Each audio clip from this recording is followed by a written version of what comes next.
O Pleno Ordinario do Consorcio Provincial de Bombeiros de Lugo aprobou este xoves a compra de 2 furgóns de salvamento que mellorarán a capacidade de actuación para a prestación do servizo contra incendios e salvamento na provincia.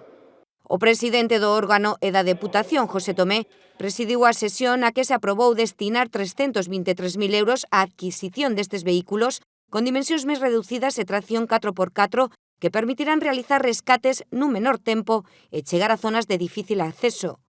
Ademais, o Pleno tamén aprobou a adquisición de 2 novos traxes por valor de preto de 80.000 euros que permitirá aos 117 bombeiros provinciais reducir os riscos nas súas actuacións. Esta nova indumentaria súmase aos 122 fabricados con tecido PVI que xa foron adquiridos recentemente polo Consorcio cun investimento de máis de 156.000 euros. O Consorcio Provincial de Lugo está xestionado pola Deputación de Lugo e a Xunta de Galicia o 50%, e inclúe os parques de Monforte, Barreiros, Chantada, Vilalba, Sarria e Viveiro.